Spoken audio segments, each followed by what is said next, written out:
Hello, everybody. Welcome to the second session of our Frontiers of Entrepreneurship conference. My name is Chris Bingham. I'm a professor of strategy and entrepreneurship at UNC's Keenan-Flagler Business School, and it's my privilege to welcome our keynote speaker, Philip Gaskin. Philip is the vice president of entrepreneurship at the Ewing Marion Kauffman Foundation, and he's got a fabulous keynote for us entitled One Block Over, America's Greatest Untapped Asset. So because we're running a few minutes behind, I'll let you look at his fabulous resume on your own. And Philip, will pass you the baton. Thanks for taking time to be with us today. Thank you, Chris. Man, it's a pleasure to be here with everyone in our virtual community today. And thanks for everyone for the discussions that have certainly resonated with me. And I hope what I'll share with you will resonate as well. You know, when I was 34 years old, I first heard a word that would one day change my life. It was at my father's funeral. And afterwards, I was talking with family and friends, and a man came up to me, and he was a friend of my dad's that I hadn't seen in years. He gave me a hug. He nodded at the picture of my dad resting on an easel in the church and said, "You know, your dad was a good man, and he was a really good entrepreneur." Now, in my 34 years, here's what I had come to know about the man who raised me. I knew he was a Black man with a dark complexion who grew up in North Carolina during Jim Crow. I knew he could have played ball in the Negro League, but he got hurt. I knew he moved to Los Angeles because the West was seen as a new frontier for Black men. I knew he spent years working maintenance at stores and offices. And I knew that in his late 40s, he opened one convenience store and then another. But I had never known my dad was an entrepreneur. I didn't even know what the word meant. Now, how can that be, right?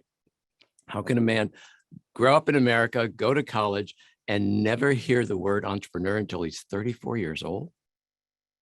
And how can that same man go on to become the vice president of entrepreneurship at a foundation named for one of the great entrepreneurs in history? Well, the answer to those questions is what I will share with you today. Because understanding why I didn't know the word entrepreneur may be the key to unlocking billions, even trillions of dollars in investor returns while creating opportunity for millions who don't have it now. The truth is that the last great untapped asset class in America is hiding in plain sight. So, where is this asset class and how do we find it? Well, this is where the story comes back to my father. We lived near a long street in Los Angeles that crossed many kinds of neighborhoods. And for us, it was more than a boulevard. It was really more like a Berlin Wall, because the experiences were different depending on which side of the boulevard you came from. If you lived on the north side of the boulevard, you were in a zip code that had a very good reputation. And this is where children of famous parents lived. They all knew what entrepreneurs were because the word is included in the language of success they learned at an early age. But I grew up on the south side of the boulevard, just one block away in a different zip code. You know, I remember it was on the edge of where those other people lived. The grass wasn't as green, the houses weren't as big, the ambulances didn't get there as fast, but the police sure did, just one block away. My dad and I had a ritual starting when I was in the 5th grade. 3 or 4 times a month, he'd pick me up after school and we'd go to a bank. And so one day I asked, "Why do we go to so many banks?" And he said, "I'll tell you when you get older." Well, it turns out he was trying to get that first loan to open a chain of convenience stores, and he kept striking out. At these banks, my dad's barrier to entry was pretty simple. He lived one zip code away from what they considered worthy, just one block away. He didn't know about redlining. He didn't know that banks literally drew lines on a map between those they'd lend to and those they wouldn't. He was always just a little too dark or a little too old. Now, he had good credit, but he didn't have credit experience. And so somehow his score was always 7 or 10 points too low. He was always the other. And this went on for 4 years. Finally, after hearing no dozens of times, he finally heard yes. A Black-owned bank saw him as worthy and gave him a loan. I remember how elated he was. He said, "Somebody finally trusted me." So he opened a convenience store in South Central Los Angeles, and it did well. He went back to the bank, got another loan, and opened a second store just south of the Los Angeles Coliseum. And those investments paid off. My dad wasn't just a good entrepreneur, he was a good asset for the community, because for 20 years he created jobs while giving back to the neighborhood. But he never went beyond those 2 stores. He always said, "I don't want to be told that I'm not worthy ever again." And so he stopped. And it killed him a little bit every day, because he lived just 1 block away. You know, it's hard to overstate what it does to a person day after day, week after week, to be seen as the other, of being told again and again that you're not enough. It's hard to describe the anger, the frustration, and the urge to act it out in a society that condemns you if you do. And it would still be many years before I learned what an entrepreneur was, but I learned the definition of entrepreneur in time to realize that there are millions of untapped assets in communities across America today who have the same potential and genius as my dad. So why do I tell you this? Well, it's because too many of these assets live that 1 block away, or that 1 rural county away. Too many are seen as the other. Too many face the same barriers my dad faced years ago. Now look, how can it be that 83% of entrepreneurs do not access bank loans or venture capital at the time of startup?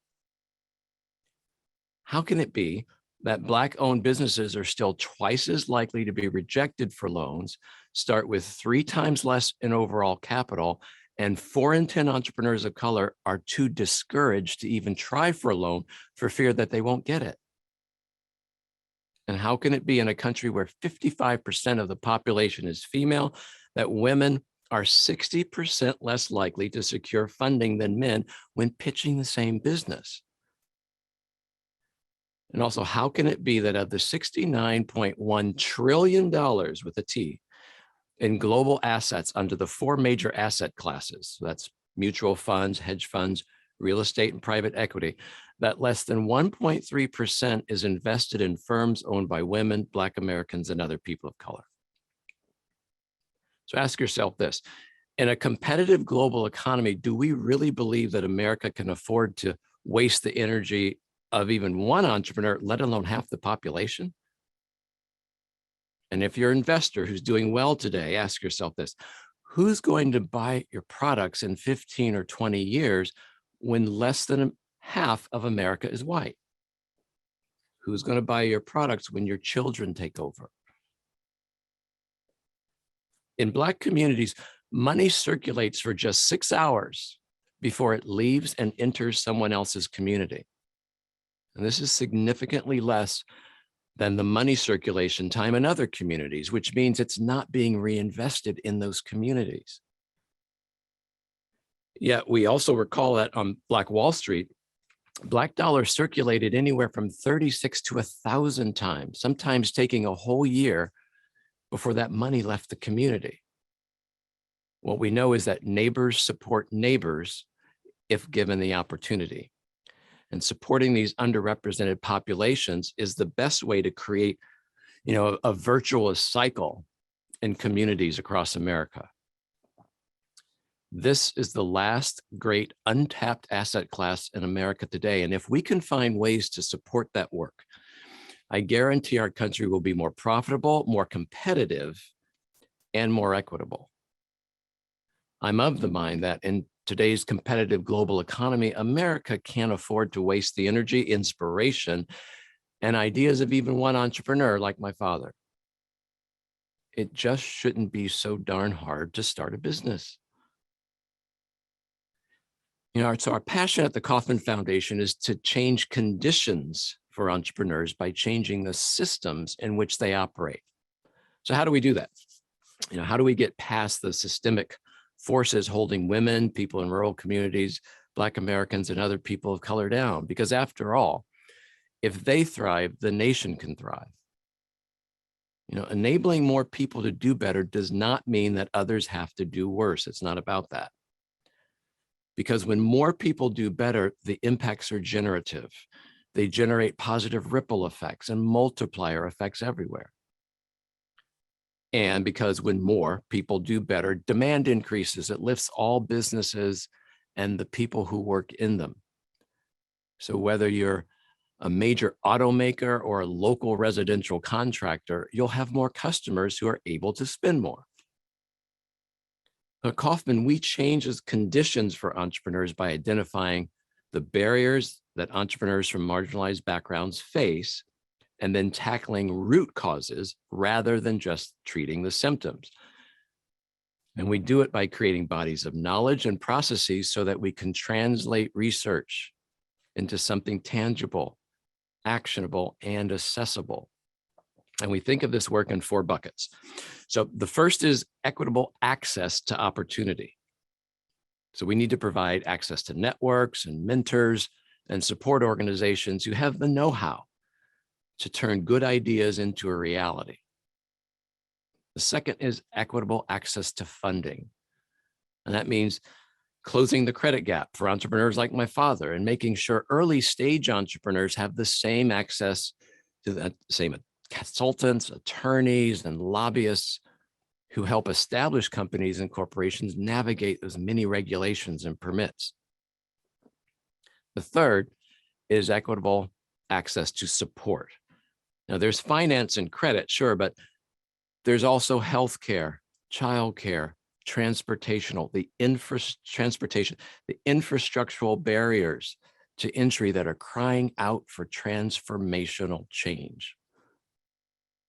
And finally, and here's where many of you directly come in, we think about equitable access to knowledge. Far too many courageous entrepreneurs take the risk of starting a business without knowing where to begin. So maybe you're good at science or you want to help solve our climate change crisis, but there are no clean energy professionals showing up at the job fair at your school, let alone ones that might even look like you. For decades, you have been an important part of creating knowledge. You have helped us understand problems. In fact, some of the best insights and analysis to the growing prosperity gap and the opportunity gap in America have come from the people in this virtual conference room today. Some of the best researchers in the world. But today I want to challenge all of you to do more. I want to challenge all of you to make the same choice that National Geographic made, to be an active voice, an active participant in making change happen. So stay with me here. All of you know National Geographic. For the past 125 years, they kept an official record of sorts of our changing planet. And so their purpose, as they saw it, was to report on the world and all that's in it by supporting exploration and discovery, bring cultures together, and inspiring people to care about their planet. Their job was to inform and inspire, not advocate. And they did that better than anyone for more than a century. Then, as the 21st century began, they realized that they were writing more and more about the loss of arable land and clean water and the extinction of more and more species, and less on what was being done about it. So finally, they decided that recording and analyzing was no longer enough, that they needed to be an active voice and an active participant in making change happen. And today, they are one of the leading advocates with governments and international organizations about preserving land and water and biodiversity around the world. They did it, and so can you. People who run organizations in cities come to us constantly and say, we see the problem. We understand the challenge. We just don't know where to go and how to solve it. So they need practical and unbiased playbooks, toolkits, pathways, and guides that are steeped in rigorous research with limitations, not only to enlighten and educate, but to guide and to steer, to link big data to better, more targeted community investment, and to use new insights and evidence to help others not only see the problems, but solve the problems. That's why we need as many of you as possible to take the journey from researcher and analyst to guides, to storytellers and advocates for change. And some of you may be doing this already. Advocating for change is what Kauffman's America's New Business Plan is about. It's our bipartisan plan that is focused on creating new jobs and rebuilding an equitable economy that works for everyone. That's what our 7 design principles for building ecosystems is about too, providing step-by-step plans that everyone from mayors to Chamber of Commerce to community colleges to community organizers can use to solve problems in their communities. And as America's leading researchers, I believe that research-driven advocacy can be your new superpower. You know, again, this is not about taking more from one place and putting it into another place. In a way, it's about a different kind of IPO. It's about understanding that America will be stronger if we focus not just on initial public offerings, but on initial people offerings. It's about seeing that America will be more innovative if people like my dad have the same opportunity to succeed as everyone else. It's about realizing that in cities and towns across America, the last great untapped asset class is living 1 block or 1 county away from the places we have always looked. They're not the other. They're us. They're all of us. They're the future of this country. And it's long past time that we recognize, like it or not, we are all in this together.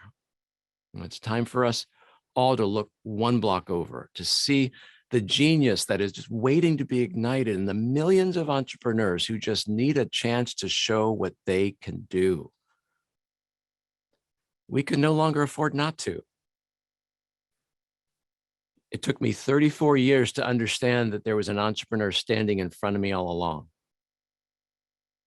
And there are millions of entrepreneurs across America right now, like me, like my father, like many of you, just waiting for a chance to prove what you can do. So I hope you take a chance on them. Help train them. Help build programs with them in mind. Help create opportunities for them and their potential, like the future of our country depends on it. Because you know as well as I do that it does. Thank you all. Thank you all for listening today. And Chris, I'll toss it back to you. Philip, that was personal and sobering and catalyzing. So thank you. Everyone, if you have a question, feel free to use our Q&A button at the bottom and submit a question. We have time for a few questions as we're waiting for a few more to come in. Philip, you've been a great supporter of this conference from the very beginning. The goal of this conference is to convene the world's top best in policy and practice and in academia to try to tackle entrepreneurship's thorniest issues. Maybe think about those 3 different groups: policy, practice, academia. Could you maybe share a success story where one of those groups, and feel free to share more, has actually moved 1 block over? I mean, they've really tapped into this asset. Give us maybe a success story or an example or 2 of how one of these constituents or stakeholders is actually doing that and doing it really well. Yeah, I think, as we say internally, it's like research informs policy. Policy then informs our program practice work, right? So it's all synergistic. And so one thing, Chris, I'd go back to is just earlier today when trust was coming up. And we say internally, and others across the nation use as well, that in communities, in ecosystems, everything moves at the speed of trust. So what I look at is how policy and research and practice are understanding and trusting and evolving together. And when I look at the conference, I see that evolution naturally and wonderfully happening over the years. I'll take practice for a second. So practice of ecosystem building, and where trust is one of the tenets of that, and watching that. We've seen in our community's work how different parts of the community, whether it be the mayors, the community organizers, the community developers, the economic developers, gain trust through convening and the understanding and the listening of what everyone actually truly needs. It's a different model. So we've said it's an infused model, a new model of economic development, infused by practice of listening, convening, trusting, understanding, and being somewhat egoless, frankly.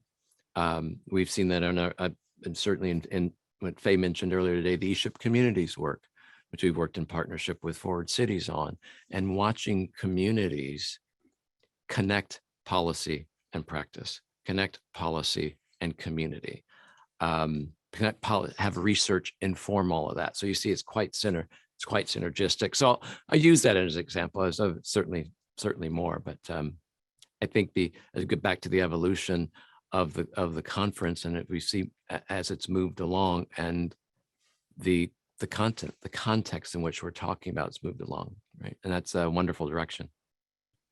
Thank you. Here's a great question from one of the participants. Thank you for your presentation. What are some of the most frequent areas of friction or resistance that organizations note when trying to implement more diverse practices? Well, I think that, and we're going to start with listening again, because in implementing diverse practices, is everyone listening to understanding where is your organization. This really goes back to something like ecosystem building, where you hear sometimes that one ecosystem, how do I become and build my ecosystem to be like that one? Mistake, don't try to do that. What are your unique assets? Where are you and what point of time are you in? And be very, very true to that. Be honest with that. And who needs to be at the table, an equitable table, to begin to identify and design and have that honest conversation. Here's who we really are as an organization. Tension happens when you try to skip that and try to go to, we want to be this, we believe we're this, whatever, without doing the work of doing that exploration work and truly understanding the fabric, the gifts, the challenges, and going from there. I've seen organizations and communities make that mistake when that first step is not done. Phil, thank you. We've got a lot of other wonderful questions, but in the interest of time, we're going to stop there. So I just want to say thanks again for taking time. Thanks for inspiring us and lifting us and connecting it to something that's powerful and something that each of us can do with a little bit of effort.